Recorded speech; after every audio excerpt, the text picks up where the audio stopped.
Hello everybody and welcome to Tech Talk Thursday. Happy New Year. It's 2025 already. I can't believe it. We have got so many fun things to talk about today. So we're just easing in to the new season of the shows by bringing on a very special guest. In a moment, Douglas will be joining us and having a chat about all things social media, tech and stuff, and just having a casual chat. But I wanted to welcome today, as always, my esteemed colleague, Martin McKenna, to the show. Martin, hello and welcome back. How you doing? Hello. Is it 2025? Nobody told me that. Where's the year gone? It's a bit crazy. It must have passed me by, I think. Yes, indeed. Well, I was scrambling in the background there like a small hamster trying to get things to connect. And unfortunately, stuff is not connecting. I don't know why, but I tried to get Stream Alive to connect to my YouTube session, but it's saying, no, thank you. So we're not going to have Stream Alive running tonight, so I mustn't press that button. Anyway, so we have a few people joining us already. We've got Keith joining us. Hello, Keith. I'm just going to bring your chat up there. Hello. Thanks for joining us. So people are just propping in. Well, Happy New Year to you, Martin. Anyway, how are you doing? Did you have a nice Christmas and New Year and celebrations and things like that? We did, and we had some fantastic snowy intervals, which were really, really impressive. Luckily, not in Edinburgh itself, but I can travel about 20 miles inland, and suddenly I'm in Switzerland or somewhere very similar. It was really, really cool. In every manner, both literally and physically, I think. Nice. So it was certainly very Christmassy scenes, that's for sure. Snow-covered pine trees and mountains and all that sort of thing. So, postcard stuff up in Scotland. Very nice, very nice. Well, for me, it was just a very small gathering here in Portugal. The weather was treating us quite nice. It's been a very mild winter, touch wood so far. It's not been too cold or rainy, so really enjoying it. It was been nice to have I actually took a good couple of weeks off, so it's been fun. But anyway, here we are, 2025, and it's a new year and all kinds of new tech coming out as well. We are currently doing some testing at the moment for Ecamm.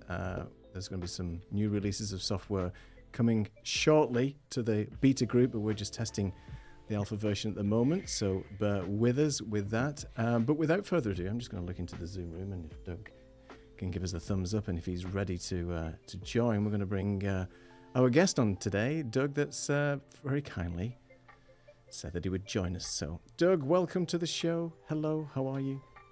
I'm fine. No, thank you very much for the invite, Neil, Martin. Glad that I'm in the middle, Doug in the middle. Got quite a nice ring to it.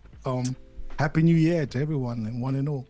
Yes, Happy New Year to you. So thank you for joining us again. I know you've been on a show with myself and Martin some time back, and it was just a bit of a small workshop, and we were talking about all kinds of different things. So it's nice to have you back on the show, and apologies for not being able to go live on Tuesday, but you're here now, so that's all right, and really glad to have you on the show. So for people who don't know who you are, Doug, or what you do, maybe if you could just give yourself a little bit of an intro and let people know who you are, and more importantly, where are you based as well? Oh, fantastic. Let's start with orientation on where I'm at. So I'm living in Kent. I'm recording out my basement in Kent, Gillingham to be precise. So what I do is I specialize in digital transformation and branding. My transformational journey started off as from engineering, mechatronic engineering, mechanical, electrical, computer design, all that fancy geek stuff. Then I moved into clinical healthcare as a mental health nurse. Just at the time when medical records were becoming digitized and all that paper stuff was going away. So I started working across transformational projects, IMT. So I still practice as a clinician, but essentially my offering is I work across transformation, people, products and services, of which branding takes a key component in that journey. Great. And you're also a social media branding person as well, right? So you have your own company as well? Is that Brand Mill, or is that a company that you work for? No, that's correct. It's for what we found when we were working with organizations who want to transform a service, branding became more and more an important feature that they needed to really take a strong focus on how their solution was going to be perceived by the intended audience. So you not only work on branding for the individual, whether it's CEO, executive, or some sort of person like that, or the product itself. It needs to go through a branding exercise, and that allows you to storyboard and produce content that's far more engaging with the audience and get people along the journey. So we started a branding company called Brand Me, Brandon MII, for that very boutique type of service where organizations are looking to really connect on a more authentic level with the audience, roll into new markets, and explore technology to do that in a far more integrated way instead of a desperate way. So that's what the Brand Me offering is all about. Cool. And do you use things like Streamalive or other tools that help and enhance the engagement of audiences and things? I know we spoke about Streamalive and we've been using it ourselves for a while. Is that something that you actively use as well as an organization and promote to other people? I've used Streamalive before. Currently, I'm on Ecamm. I use heavily relying on Riverside FM at the moment, heavily because of the AI tools. It's very quick for me to knock up something and have the digital assets ready to go. So it's 80% right. And for some of the client work I do, that is just what you need to keep the momentum going. Because what I figured was anything that slows down my workflow, I then start going into my default setting, which is perfectionism. And if I go into that perfectionism mode, I can be producing content that's worthy of 2015, when client work you can offer somebody a piece of work in 2 weeks, 3 weeks time, and you got all that. But now when people want things instantaneously, you got to continuously feed the beast. Riverside FM is right now is the go-to for where I just upload my stuff. I also use Descript as well if I'm having to do some more focus work, but I'm seeing there's more a blurring of all of these tools that we have to play with. I don't see any one of them that is so far ahead of his competitors. They're all kind of like, even now I start using captions even on my mobile phone to get things out there that's very, very quick. And again, any Apple tools I use, now you can use Apple phones as your webcam and stuff like that. I'm sure you could do it with Android, but that then just even adds another dimension to what we're talking about. So, yeah. Indeed, I think we all use similar tools, and there's a couple of people in the chat as well. We've got Roy and Keith, and I know a lot of the Ecamm farm use a multitude of tools. You're absolutely right. There's not one tool at the moment that can do everything, and I've looked at Riverside as well because I know a number of people are asking me about local recording and then making sure it's the highest quality, uploading to the cloud. And then recently they've been adding things that Descript have, where the text-based editing, AI features. And you're right, I think all these tools are going to be very similar. It just depends on which one you're familiar with, one that you can use, which is ease of use and so on. And I use Descript as well, because at the moment there's no other tool that I have that enables me to sort of do that very quick editing, that text-based stuff. If you use Adobe Premiere, it's had it for a while. I'm a Final Cut Pro user because I'm on a Mac. It's not had it. Where is it? Come on. Yeah, so there's lots of tools. I know it should do. It should do. And Martin and I were only talking just before we joined on a couple of other sort of AI-based tools that we've been playing with, and we'll get sort of into that in a minute. I think one of the things that I'm interested in as well is when people have their sort of visuals and how you set your cameras up and things. I'm always interested in what people are using in terms of gear. We're all gear heads and tech heads. So I wonder if you wouldn't mind just sharing with us a little bit about what you're using currently, because you have a very good, crystal clear, super nice image, and it is really refreshing to have people on the show that have a decent quality images and things like that. So if you wouldn't mind just telling us a little bit about what you actually use and what you currently sort of what's your setup right Interesting. Interesting. So I've got like three core cameras that I use. The one I'm looking at right now is a Sony R4. I call it the R2D2 camera because sometimes these acronyms for naming cameras, I just don't get them. So it's the Sony A7R4. That's what I use with the 24mm lens, 1.4 aperture on that, which is quite nice. So I could get the blurring effect, but it does sometimes do this kind of like compression, which I don't like, but it does the job. I've got a FX3 with a Elgato prompter at the end of it, which I'm looking at right now. Wish I could show you. If I had another camera, I would show you that angle. That is my go-to. I love that camera, the FX3, but I think it's a bit of overkill, but I use a lot of client work as well. So it normally gives me the wider shots. If I'm doing particularly podcasting in the basement, I'll use the FX3 for the wider shots, and I'll punch in with the Sony A7R4. As everybody knows, we use Rode mics up in here. However, my favorite mic, maybe this is a good time to test, because I've gone through mics. I've got a suitcase that I have full of mics. It's almost like, all right. Yeah, almost like one of those Dick Dastardly type cartoons, right? I can come with my suitcase and flip it, and there'll be mics all over the place. Because I was one of the people that I didn't like the way my voice was sounding. I just didn't like it. I was trying to find the microphone that captured me in a way that I felt comfortable. So this is my go-to, which is the Shure SMB, right? However, the one I like to use, I'm gonna try and change it. I'm not gonna change it. Go ahead. You can. Okay, you can the go, one I have already. No problem. You go ahead. I'll flip to Martin and I whilst Doug is finding his thing. I've managed to get Streamer Live working as well. It was my fault. It was a user error. I was logged into the wrong account. I don't know why it picked that account, but anyway, it doesn't matter.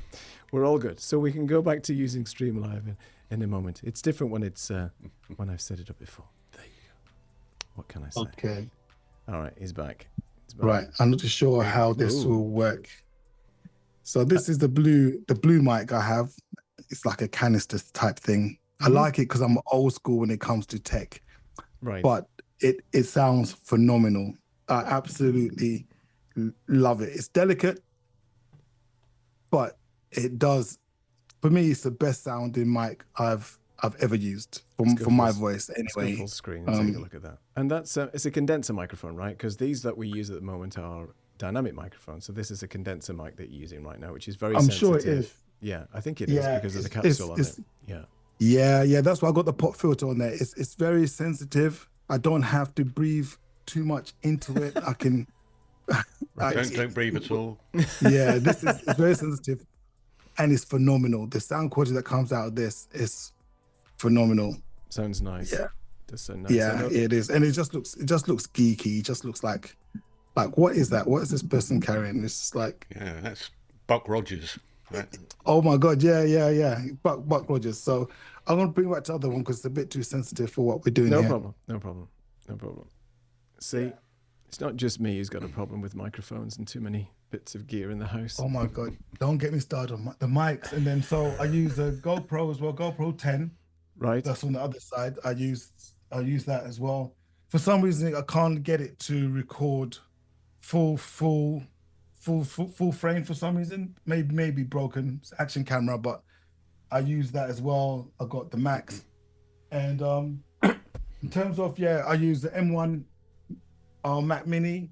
Okay. Lighting, I use apertures. I got two apertures. I got with the one that's, if you look behind me, you might think that there's a window behind me, but I'm using a spotlight filter on top of it.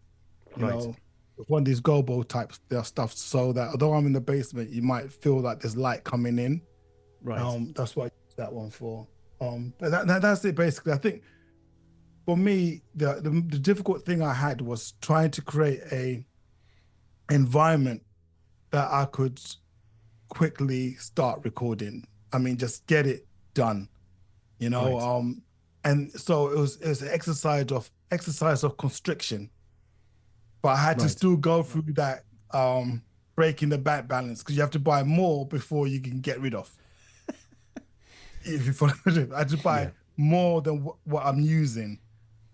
So I used to have the big black magic one with the massive, all the inputs. Didn't need that, but I already No. had the basic one I've been using for the last 5-6 years. The black magic, what it's called, ATM Mini Pro. Right. So I've gone back to that, just to trying to tidy up some of the cabling, because when things do go wrong, I could spend half a morning trying to troubleshoot, and it could just Yes. be an update on a camera. That's why it's not working. And I'm busy trying to, you know, fix the hyperdrive on the Millennium Falcon. That's what I call it. I've been interrupted. Yeah. Oh dear. We don't want a flood in your basement either. That would be. No, that would be great. No. Again, insurance. Maybe that's something else you guys can start thinking about. And me too. I'll be interested in finding out, how do you insure your gear, particularly if you're going off-site with clients and stuff like that, which is the best companies that people can use. Yeah, that is a good point. I think it varies from place to place. I'm in Portugal now, so the insurance is slightly different in terms of that. But you can get worldwide insurance, I think, for your camera gear. So if you are doing a lot of traveling, then I think you can get it. I think I did get some insurance a long time ago when I was doing some sort of client work and off-site, because it is a worry. You're taking maybe 3, 4, 5,000 pounds worth of gear with you, and you think, well, all you have to do is break a lens or something, and then that's an expensive slip. So yeah, I'd be interested to know what other people are using, but I don't typically go off-site now, so all the stuff that I'm doing is covered in the house insurance, or at least I hope it is. But you only know until you make a claim, right? So Absolutely. there you go. So Absolutely. touch wood, that's not the case. We've got a few people in the chat just saying hello. So we've got Sports Yar. I'm not sure who Sports Yar is, but thank you for joining us. And we do all love tech toys. And we've got Tech Troublemaker in here as well. So hi, Roy. Thanks for joining. And a good question, I think, from Keith. He's just basically saying, what new tech did anybody or any of us get for Christmas? So I guess I'll start with Mr. McKenna. Did you get anything new for Christmas, or have you bought any software for Christmas? Similar things. I did actually get a couple of. Hang on. Oh, it's going to disappear now. I got this microphone here. Ah, the Shure MV88. Is it 88 plus? Ah, okay. MV88, and the reason for that is that I've been doing some stand-up green screen video. So as soon as I stand up, I either need to have remote microphones, which is a cue for Neil to talk about what he got for Christmas, or I need to have a little microphone on a boom arm which I can swing over. So I have a lectern that I will stand behind when I'm on green screen, and there's a little boom arm off a shelf, and it has this tiny little microphone on it, and it is really small, and so that just swings across. And there is a package called Motive or something that comes with the Shure microphones, and it allows you to tweak the settings around a bit, but I can pretty much get that to sound the same as this SM7B which I'm using at the moment while I'm standing up at the lectern. So that's why I've gone for that. They're not cheap. Okay, so that's the best Sure, part, right? £200. Yeah, it's heading towards that sort of value. And I did manage to. It's actually a replacement, because I managed to have it on a complete microphone stand at one point. I knocked the microphone stand over. It's a heavy duty microphone stand. It fell to the floor and just banged the microphone into itself and kind of crushed it, basically. Yikes. So That's expensive. so I've learned my lesson. I no longer have a heavy duty microphone stand. I've got it on this boom arm, which is very lightweight, and so I will be setting that up shortly, actually, to do some green screen stand up work. So that was my Christmas present. And it's a cue for Neil, because I know what he got for Christmas. Well, I was unexpected more for me. more microphones. More microphones. All microphones today. So I got the Hollyland Lark M2 wireless microphones, and this is the combo kit. So this has the connectors for Android or iPhone, and they're just the tiniest little button microphones. You probably can't see them because my face is in the way, but I'll probably just switch to the tiny. Hang on a second, let me just go to a different camera. Is this going to work? So there's the microphones. You can see they're very tiny, and as soon as you take them out of the case, they connect.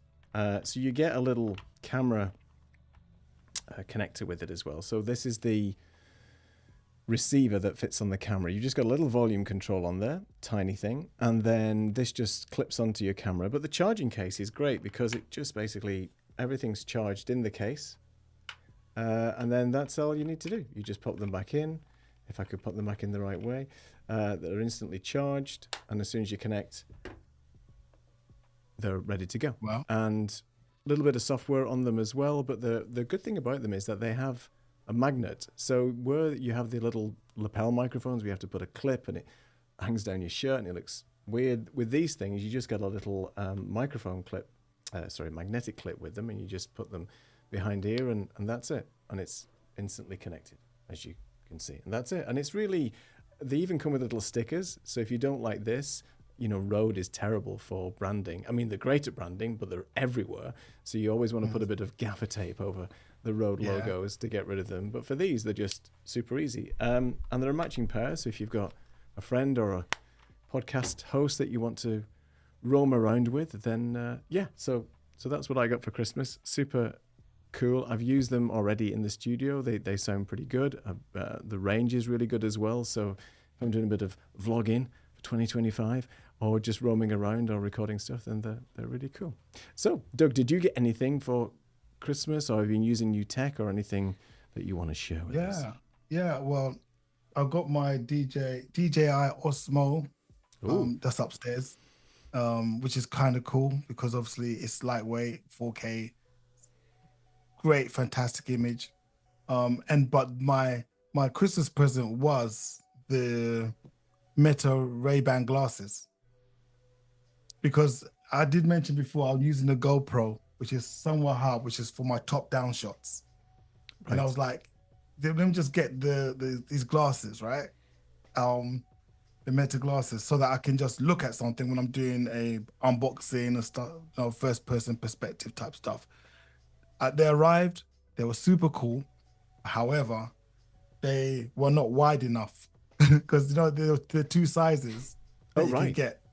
Yeah, so we had to return them back. So I'm going through the refund. They have to refund your bank account first before you can buy another one back. And the one I wanted is out of stock. But yeah, I did try them out over the festive period. Really, really cool. For me, it changed the game in terms of just the fact that my hands are completely free. You're seeing what I'm seeing. You could record up to 3 minutes worth of content with one click of the button, at the side. Wow. Very discreet, bit expensive, but in a sense, you're buying two items for the price of one, because you're getting sunglasses, which roughly is about 100 quid anyway for sunglasses. On top of that, then the tech for the social media stuff. It's good. And when I'm out walking the dog, hands are free. I can record. I can get all my B-roll done. If I'm walking the dog, just record what I'm seeing. And then I'll be using my phone to record into. So I already have seamless B-roll to match what I'm talking about.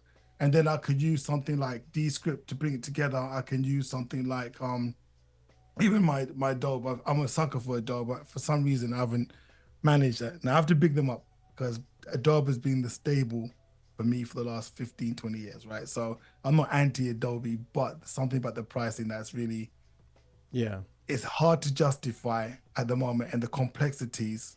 I think Canva introduced a new way of doing, publishing that Adobe hasn't caught up to, in the simplicity of it, So yeah. There's been definitely a lot of question marks around Adobe's subscription model, but some people love Adobe and they're in the Adobe ecosystem, and that's fine. But Canva definitely is, and I'm a Canva user. I use it for my thumbnails and a lot of the artwork, because one, it's simple. I find some of the Adobe products quite complex, but it's as complex as you want to get into as well, of course. But I'm really interested about the Meta glasses. It's almost like the your personalized dash cam.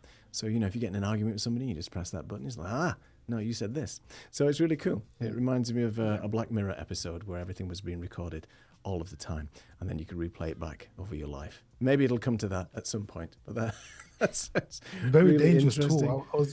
I was reading a use case where there has some Stanford graduates who are, being able to use the recognition in the glasses, Really? to match people's Facebook profiles, Instagram profiles, so you knew who they were before you approached them. So cool. This is at the cutting edge of what you can actually do on a consumer grade product. Yeah. So it does open up a lot in terms of as we try to go as small as possible with our tech, the microization of our tech, but there's a limitation in our physics.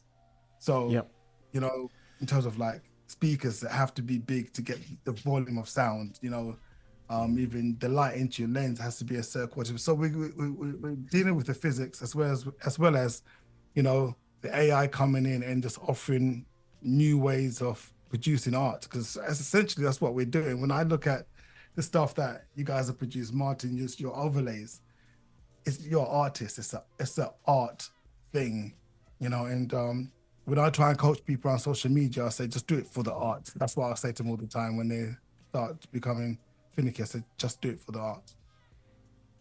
Yeah, indeed. It's funny, now you've just mentioned those glasses, I'm thinking to myself, actually, those would be really useful at like an exhibition, where I'm wandering around the exhibition and I look at somebody and I'm a sales guy, let's say, and I think, that guy over there looks familiar. If I can just look at him and then it links to his LinkedIn page automatically and then pops up all his details, I can go, hey Neil, good to see you again. Hadn't been a little while. Are you still with XYZ? Yeah. Because I've just read it on the phone 10 seconds earlier, because all I did was look at him and it connected to his LinkedIn profile, and I read the LinkedIn profile, or even better, the LinkedIn profile spoke to me and told me about it. And it all becomes very Tom Cruise then, doesn't it? Kind of, run to the end of the corridor. Well, it's the Matrix, isn't it? Go to the end of the corridor. But it's the same sort of thing, isn't it? You're just looking at somebody and then you're getting all their information. So, and people are looking you odd, because when you're talking, people don't know their right smart glasses. So when you're having a full-blown conversation, people are like, this guy mad, what's happening here? Don't quite get it. Also, there's one feature there that you need to be mindful of. They do have a light that illuminates when you are recording, a little round ring light that illuminates when you're recording. Obviously, this was a safeguard so that you don't become too voyeuristic with your with your glasses. But then it lends itself to another discussion about when people take out their mobile phones and record. There's no light to warn people that they're recording. It's just you got the visual prompt that the camera's raised, so they must be recording, right? Yeah. So that's being played out as we speak, as information governance type situation. Yeah, they have on professional cameras and things, they have something called a tally light, right, which is a little red light that's in the front of the camera, so people can know when it's recording. Same with GoPros, they have them as well, and you can disable them. But you're right, it is a bit weird.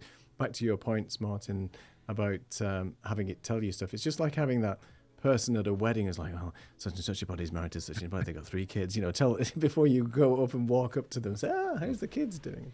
So you need something like that to tell you, I think. We have a few people just commenting on what we've mentioned before who's just joined us. Let me just quickly go through that. So hello, Billy. Thank you so much for joining us. For those of you who don't know, Billy is a master at selling, and he's got some great workflows and things, and videos all about shopping and so on. So Billy, thank you so much for joining us today. Sportia says really loves those mics. Good. If you're getting a pair, let me know how you get on with them, because I find them really useful and super cool. And Billy does say that Rode is very annoying with their branding. They are indeed. I wish they wouldn't be so annoying. Right. So Meta glasses. That's not what I was expecting you to say for getting for Christmas. So that's thrown me now. But I'm really interested to see how you get on with them when you get them back and so on. Yeah, and this is just Go on, sorry. No, I was going to say lots of use cases for them, I think, right? So, yeah. Oh, I was going to lead in with what you said about annoying, as in resolutions for 2025. Yes, go ahead. Go in. And I think being annoying is going to be what I would encourage everyone to be on across social media. That means you're being visible.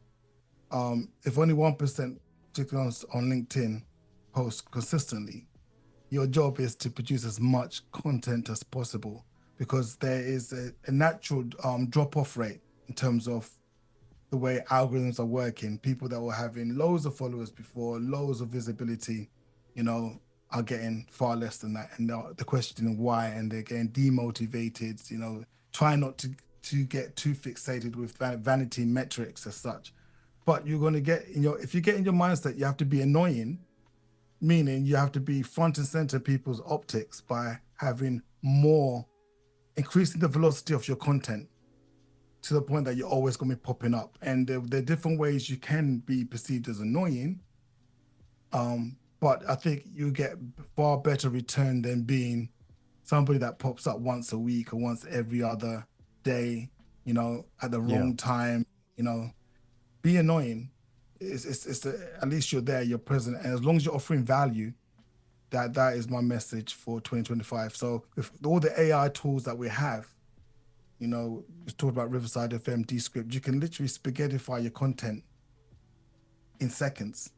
One piece of master content could be 120, whatever it is, and you just keep plugging it away, and then they're measuring the return on your efforts over, say, 6-month period. But certainly what I've learned from all the years doing this stuff, one post a week, for those of you who post once a week, is not going to cut it.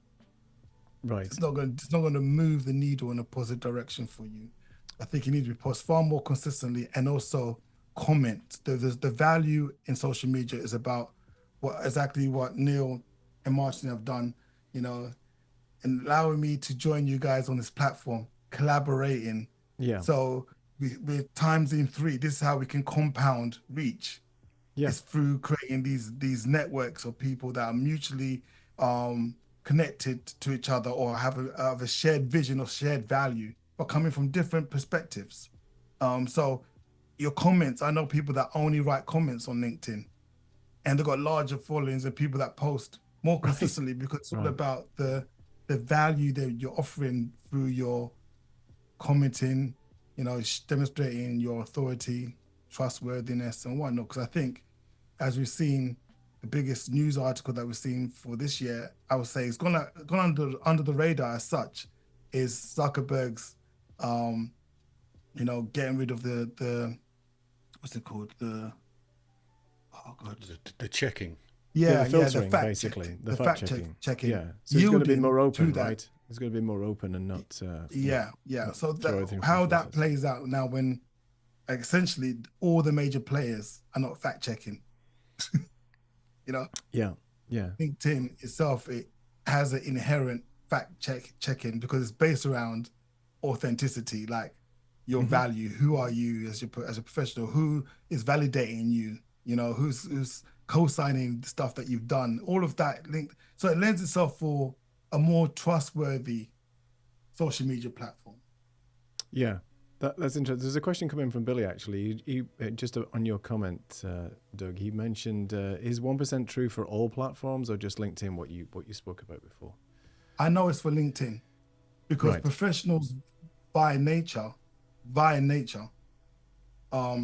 you find a lot more introverted people within the LinkedIn space than you do in the look at me, I'm having soup. Look at me, I'm walking the dog. Look at me, the extroverted Instagram type situation. I'm doing a new dance now with the kids. You won't really find that in LinkedIn in the greater main. Yes, there are people like that. That's fine. Nothing wrong with that.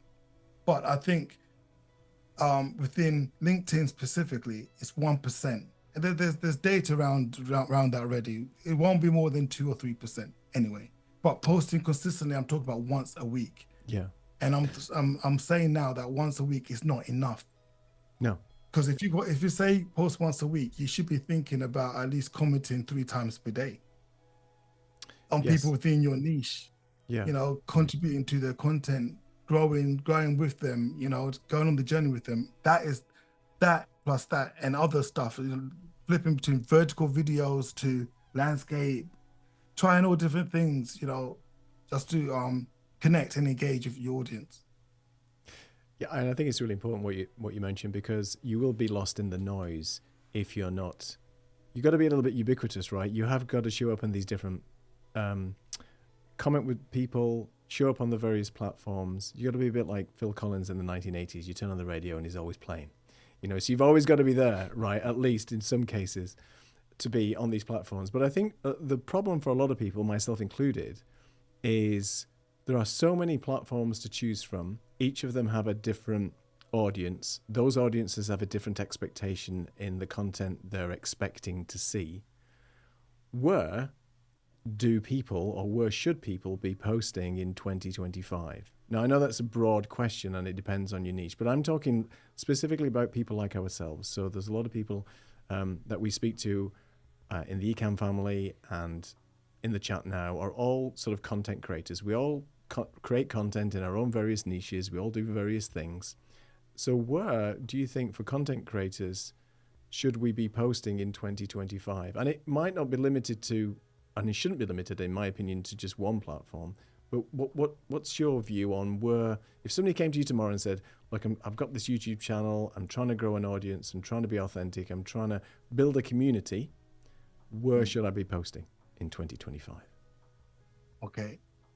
My answer to that starts with a question. It always does. And the question is this: what will it take for you to be oversubscribed? That's the fundamental question you need to have answered. What will it take for you to be oversubscribed? And I always have this example of a friend of mine who was working in a gym as a personal trainer. Was about to get married. Fiance is pregnant. He wants to increase his revenue, and he typically does I think 5 or 6 sessions per day in the gym. So he used to train me back in the day. And I was seeing him looking thinner, more gaunt, more depressed looking. I said, "What are you doing?" He said, "I'm trying to increase the client base. I've just seen more and more. Like anyone that's worked with personal trainers, they will be training while you were training as well, right?" So he was becoming burnt out. Then we switched the model. He said, "Why don't we niche down? Calculate how much you're earning now based upon your current work rate, right? And then if you were to niche and send people on specific trips 3 or 4 times a year to boutique environments, focusing on other parts of their personal development, how much money could you earn? And how many would you need to be oversubscribed to not only match what you're earning per year, but to be oversubscribed that you can now scale up your business because you don't have enough time." So I say to everybody, you need to first find out, what will it take for you to be oversubscribed? Some people are hunting for a great white because they're so niche that they're looking for one client that will then, if they sign that purchase order, they're set for the whole year. That is the nature of their business. Yeah. Some people need bums on seats, Sam Walton model. They need a lot of volume, right? Yeah. So you have to then ask yourself, that volume, are you going to find the volume of people like that on the platform that you're choosing? And if so, what are they doing on that platform at the particular time that you want to post? So yeah, you have to do your due diligence and find out where are your target audience. But it comes from, what will it take to be oversubscribed? I think for ourselves, the Ecamm community as well, which is a niche, but it could be expanding. If it has exponential growth, definitely TikTok is a way. Definitely. But because Ecamm is specifically on Mac, you might find that there's a ceiling. I don't know. I put out content across TikTok, LinkedIn more. I don't do anything substantive on Instagram. Facebook is only when I feel the content is shareable amongst family.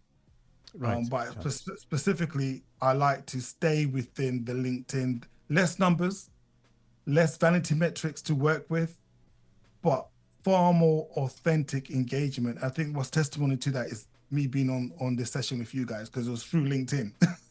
Yeah, exactly. Yeah, and you know, Martin is very good in terms of sort of keeping up to date on LinkedIn and finding people within our niche, and that's something I'm trying to work on this year as well. And choosing LinkedIn is definitely a platform that I'm not moving away from. So I'm always going to be on LinkedIn.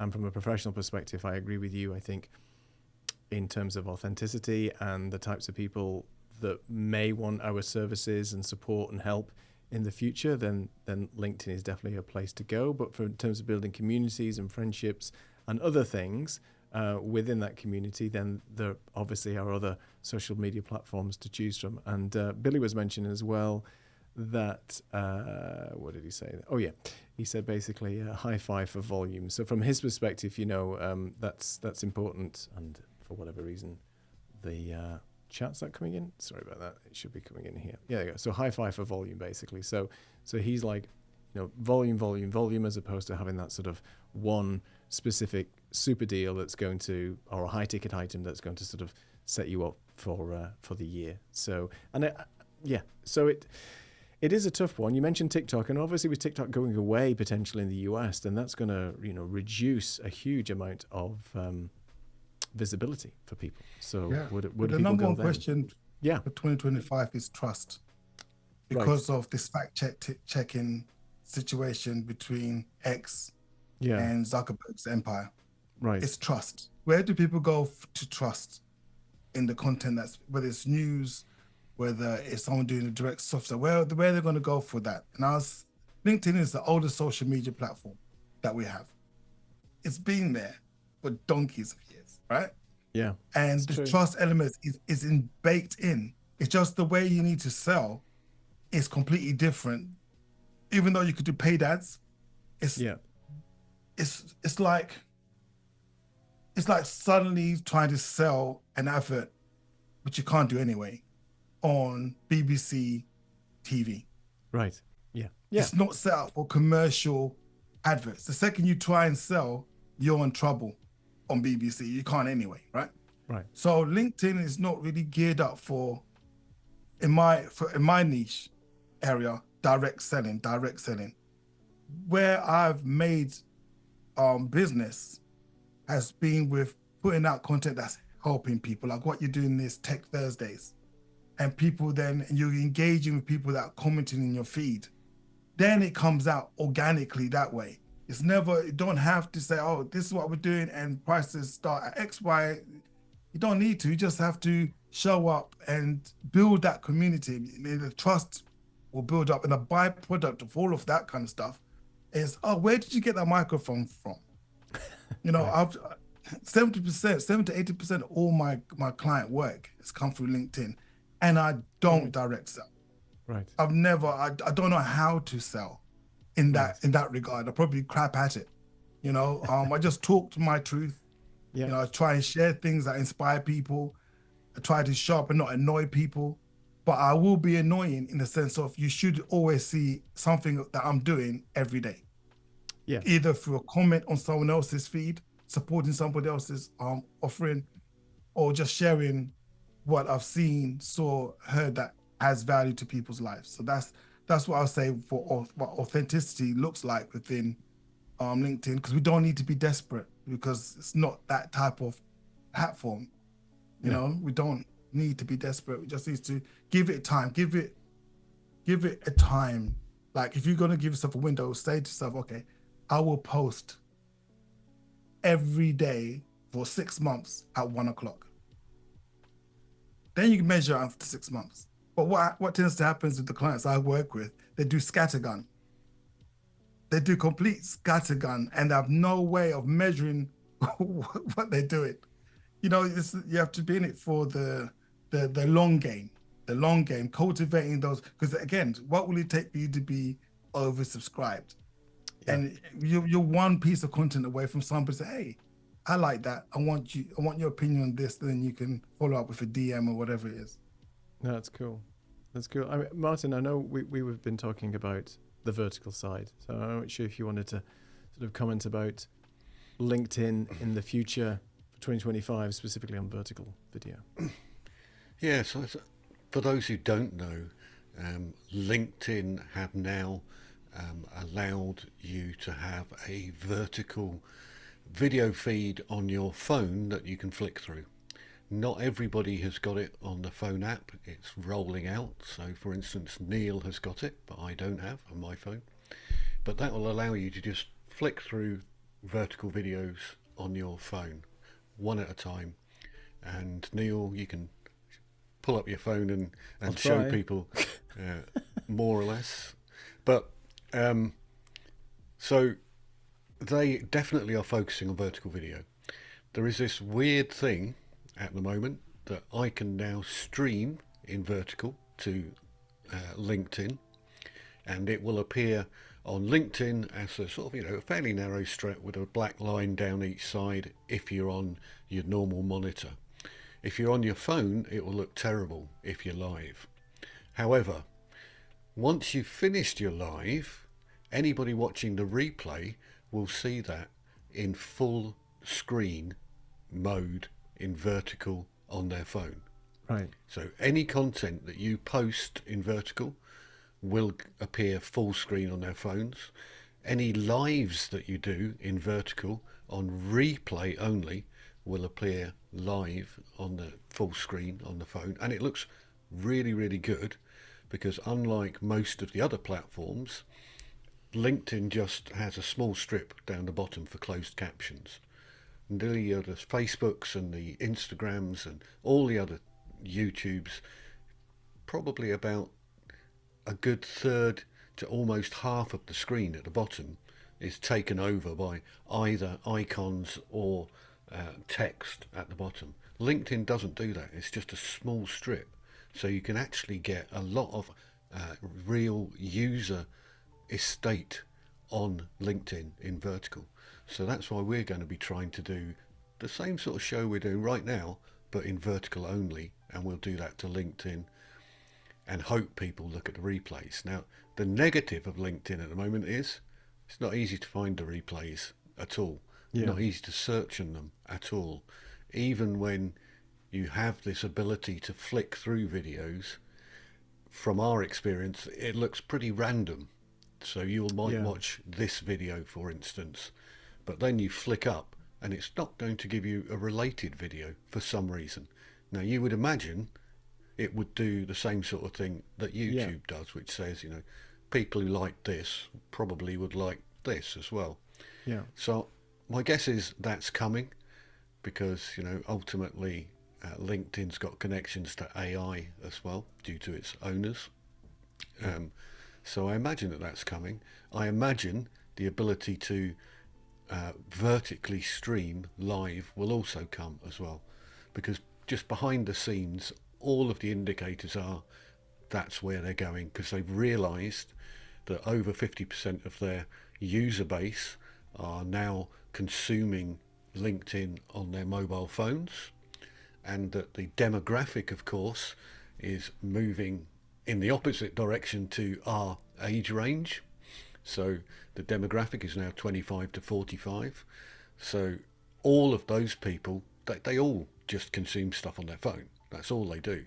So I think LinkedIn are finally realizing that they need to go in that direction if they want to get anything. And what I'm already beginning to see with this sort of surge of interest in vertical is loads of people who just get the selfie stick out and point it at themselves and then they press the little button on any AI tool to bring up the big captions, and they don't check it properly either, so the captions are all spelt wrong, or they haven't quite picked up what they've said, and it's in big neon letters in the middle, and they haven't got particularly good lighting or microphone with their camera as well. Why bother? Don't turn up and do what you've said and turn up every day being annoying, because you will be annoying if that's what you're doing. But there is plenty more that you can do with that space, and I think we'll be showing you some pretty spectacularly different stuff by the end of this month, live on LinkedIn. Yeah, so to recap, Martin and I will be going live every Tuesday at this time. So talk about having multiple shows now. So every Thursday and Tuesday at 5 p.m. UK, the Tuesday will be the vertical show, and the Thursday will be this show. And we have a few questions coming in as well. So and thanks for that, Martin. The vertical format, I think, is something definitely that LinkedIn will be pushing this year. Billy was asking about, it will be interesting to see if live selling goes into LinkedIn, because the 3 is behind the features at the moment, but obviously live selling with Amazon and many other platforms, you've got YouTube now, will do sort of live selling and things. There's so many platforms going to that as well. Hi Eden, thanks so much as well for joining. Yes, unedited captions drives you insane. Yes, it is, and I've been, I've been a victim of that. I mean, not a victim. I've been a culprit. I've put out videos, not fully checked the AI. I'm trying to rush and repurpose my content, and basically, it's not gone very well. And Sports Show was asking, they said you get around the average of 100 no's and 1 yes on clients. The question is, how do you stay motivated? I think you got to be in it for the long game, right? I mean, that will come, and once you get that first client, that first sort of yes, I'm going to pay you for my services, it's a great feeling. I mean, just from my experience, I'm a semi-retired network engineer of 35 years in the IT world, and that's all I did. That's all I knew. And prior to that, I loved doing video and audio production and music, but it wasn't something that I could do because I had a full-time job and responsibilities. And last year, or the year before, sorry, I decided to quit the IT job and just try and make a go at doing this. And it was, it's a difficult thing. Nobody knows who the hell I am. And slowly but surely, you do get the odd client, and then word of mouth, and just being, supportive of other people, and just being your authentic self, and people will come. And to your point, Doug, I think it's an important message that you've just got to be who you are online and show people that you are there to support people. Giving stuff away for free is a good way to sort of get people interested, but then you've got to start charging them, because you can't make a living off free. So there's lots of things that we could talk about. I think maybe on another show relating to that. Yeah, of course. Go ahead. Can I add to that very quickly? I learned the ABC way of selling, and that A stands for being active. Always be active, on the move. If people see you coming, you should always know that you've already left and you're already on to something else. Be an active person on social media, whichever platform that you're on, because the shelf life of the product is so limited. It's seconds. It only lasts for a second on people's timeline, and something else going to go on. So you have to remain active. Be buoyant. Be like a buoy in the water. Be buoyant. Be bobbing. Always there somewhere. Buoyant. Yeah. And have clarity of what you're offering the audience. Be consistent in what you're offering.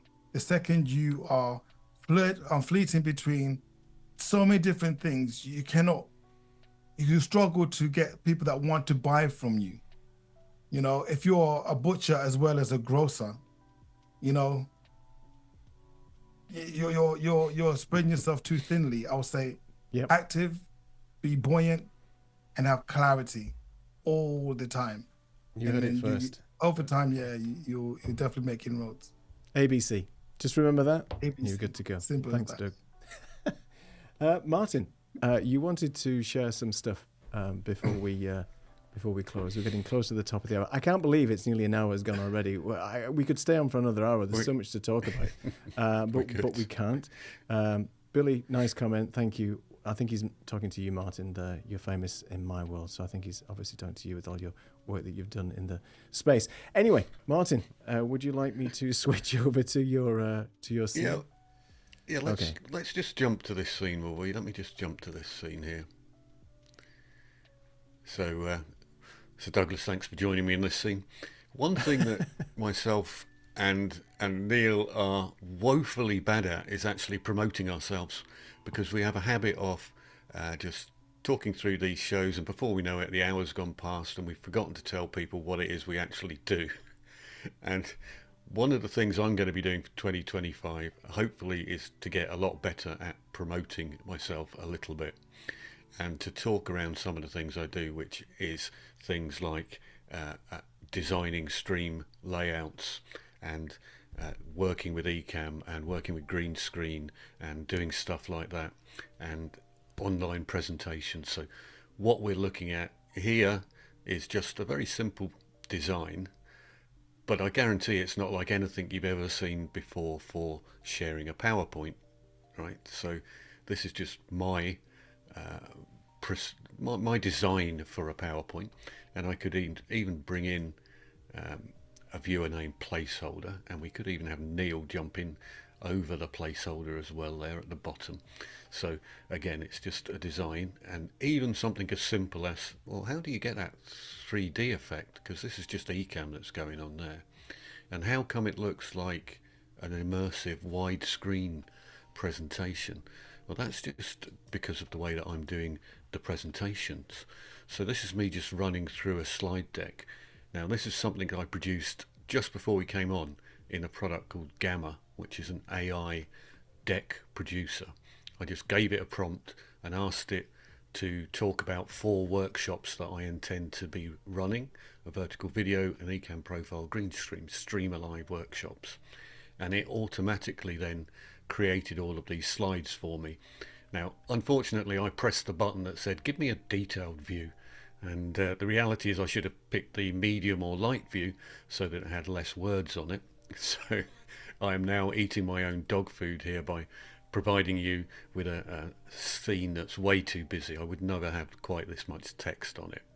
But it does let you see that the type of thing that I can produce as just a PowerPoint deck. Now, I haven't done any fancy fades or anything like that in this particular scene, but the idea is to produce something that doesn't look like anybody else's.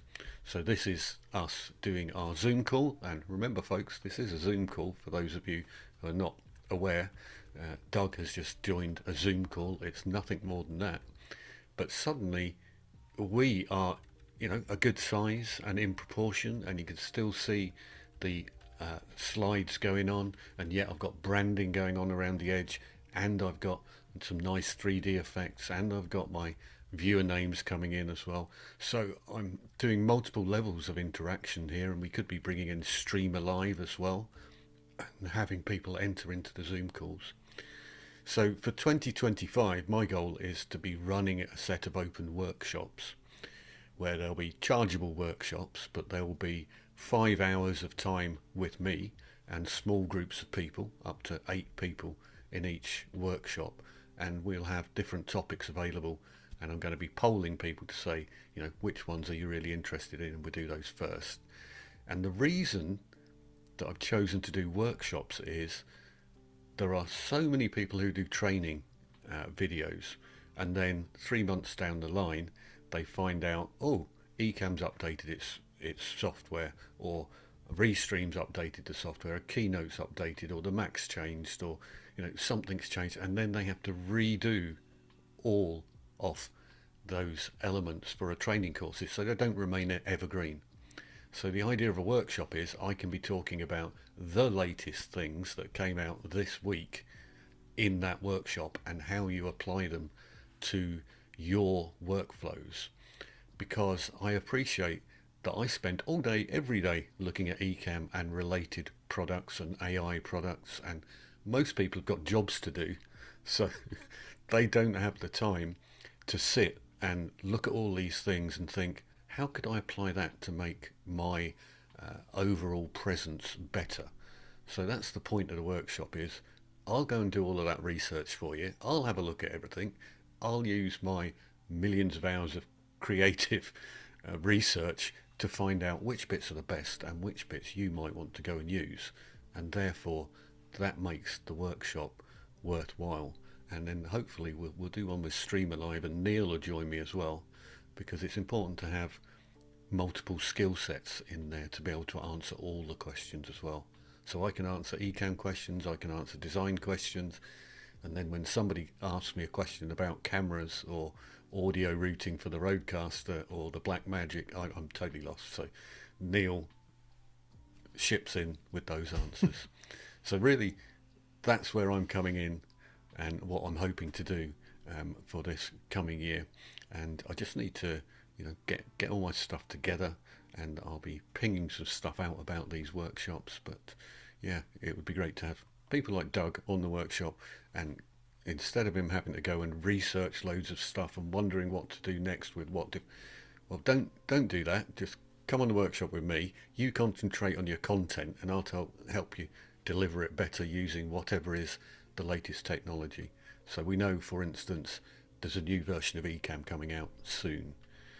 Myself and Neil are on the alpha team, so we've seen some of the stuff, and it looks fantastic. We can't tell you anything about it, and hand on heart, we don't know when it's going to be released either. They don't tell anyone that, and they won't even tell Katie in marketing when it's going to be released. So the only people who know are Ken and Glenn, and I don't think they know really. But we don't know when that's coming, but it won't be too far away. And as soon as that arrives, I can tell you there'll be a whole load of things that you can do that you couldn't do before. But you'll want to take advantage of those and be the first person doing it, so that you have a unique offering and presence wherever you are, because you need to be ahead of the curve.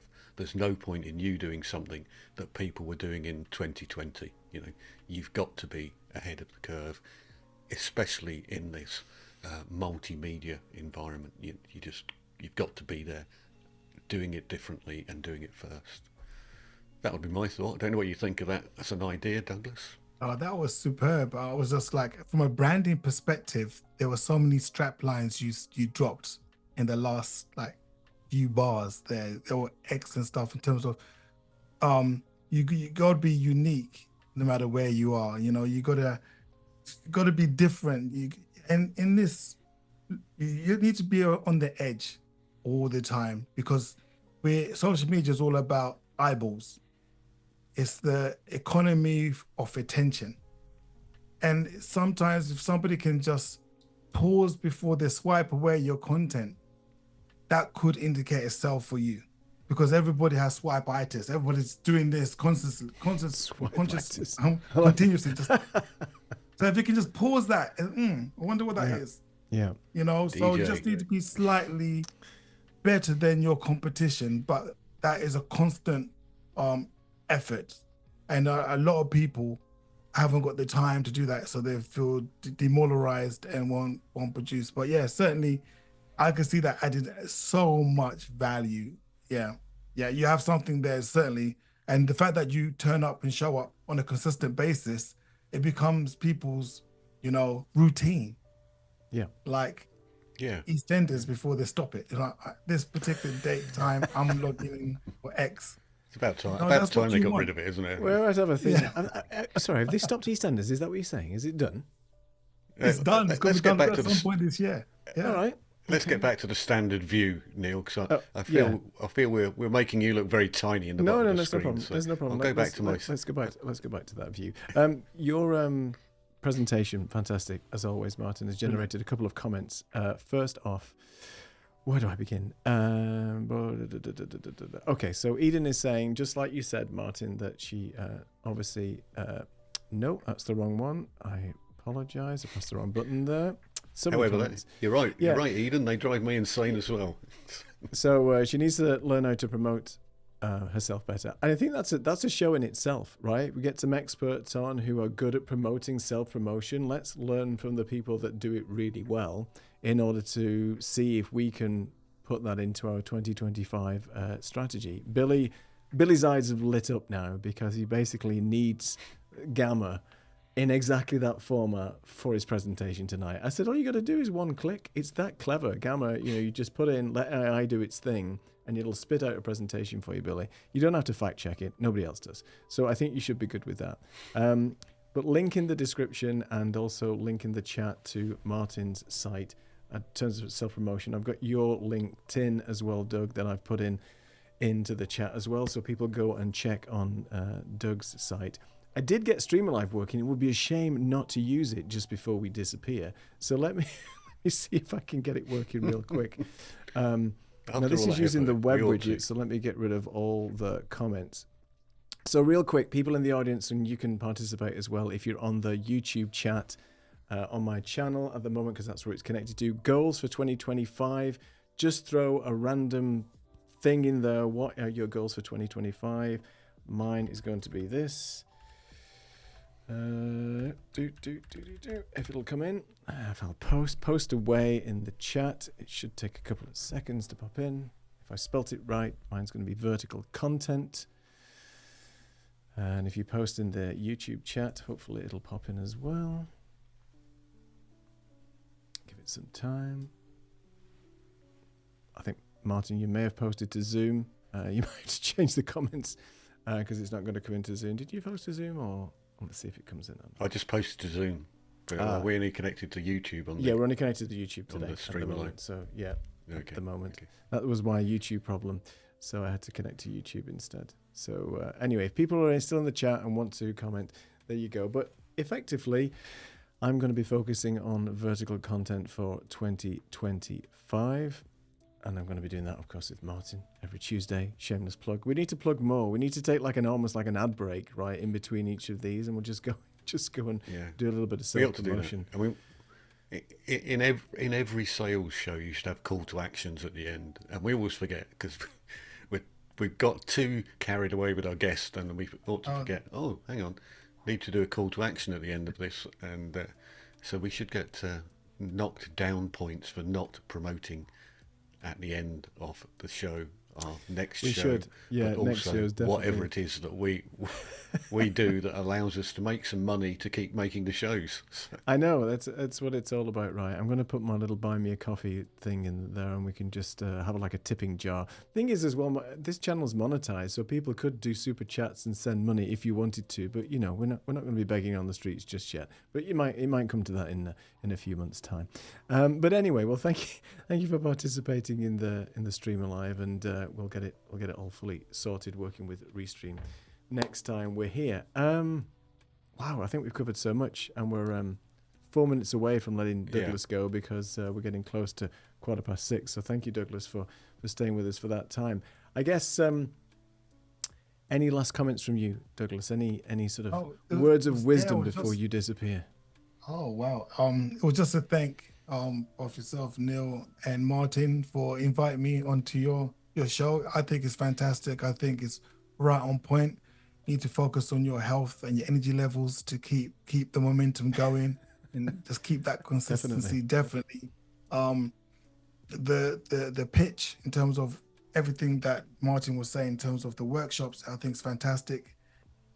I would be leaning more amplifying the problem, you know, and then obviously articulating the solution, you know, as much, because again, this is not about just beautifying how you come on to Zoom. It's beyond that. This could be an opportunity for somebody to be promoted. Exactly. Right? Yeah. This is transformational. Somebody that is working for organization right now doing mediocre presentations, who's panicking. They took your workshop and they delivered according to your design, your vision. They could get promoted, and that could mean the new house. That could mean the holiday. That could mean marriage. That's what you're selling, not just the graphics, which are stunning. I bought some before. It's not that. It's what it will do for your career. LinkedIn is a career-led platform, so you need to talk to that pain point all the time. You know, even warn people. I know you're about to do that boring presentation. Don't do it. Do this instead. Don't do the same old boring Zoom call, please. There's other ways. And that's what we focus on. I mean, look at this setup. I mean, this is effectively, as Martin keeps saying, a Zoom call, and we're bringing you in, and I'm bringing Martin in to this Zoom call, and then presenting it back out again. There's no Zoom call that I've ever been on in my life that looks like this. So there you go. So that's a testament to that. And, you know, we love the show every Thursday. It's great to have Martin as a co-host, and it's just wonderful to have a guest like yourself on, Doug, as we said before, to collaborate, just to work together and get ideas. Not everybody knows everything, and it's nice to get opinions and so on from other people and experts in the field. So really appreciate you joining us. You're welcome back anytime. We should maybe bring more people on as well and have like a panel and so on. Go ahead, Martin. Actually, let's make that more specific. Put it in your diary, Douglas. 27th of January. Make sure I've got the right date, Neil. 27th at 5 p.m. Is it 27th or 28th? Before I think go it's the promoting the 28th. wrong Hang on a day. minute. Are you promoting the receipt? It might This be is the why we're no 28th. good at promotion, because we promote the wrong damn Yeah. day. So there you go. So we hang should on. have had that ready. It is the 28th of January, which is the Tuesday. 28th. It's our first live vertical show, and you're welcome to beautiful. join Yeah. us. Oh yes, I would. And we'd love to have you along. We want 4 guests to join us, because I've already sort of shaped up the what we're going to be doing on that particular show. So Yes. Eden, if you're still watching and would like to join us at Yeah, absolutely. 28th of January, let us know. And Definitely. so we would love to have. We've got a pool of guests who are quite keen to join in, actually, just because it's something really different. But it'll be really, really different on the 28th of January, 5 p.m. Everybody put it in your diary now. Don't miss it. Exactly. 5 p.m. Don't say next Tuesday, 28th. You got me thinking now. You got all the wrong dates. 28th. But yes, we'll get all our self-promotion done. And if you want to get in contact with Martin and sign up for his newsletter to know when that course is coming out, his site is in the chat right now. And again, if you want to get connected to Doug on LinkedIn, then there are Doug's details as well. Douglas, thank you so much for joining us today. It's a pleasure. We're just going to sign off in a second. If you want to hang around the Zoom before we disappear, or if you have to shoot, not a problem. We'll see you very soon, hopefully on the 28th for the vertical show, if we don't see you.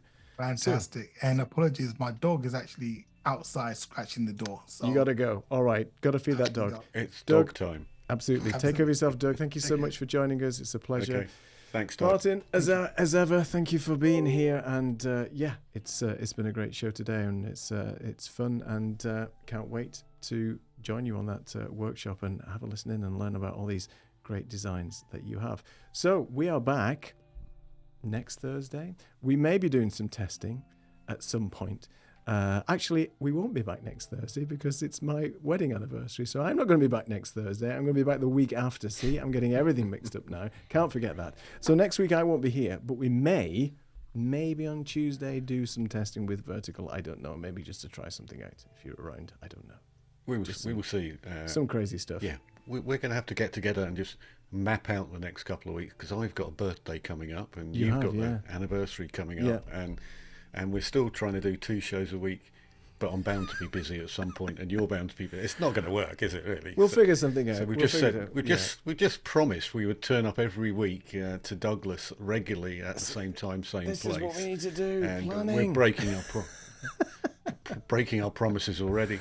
All right, but we will be mind. back. Well, we can always post a video out, you see. We can always schedule something and post it out at the same time on Thursday. So we're still there from a consistency perspective if we really need to do that. But we'll have a chat, no doubt, in the next couple of days and get something sorted. All And right. thank you, everybody, for joining us and commenting and helping us make the show what it is.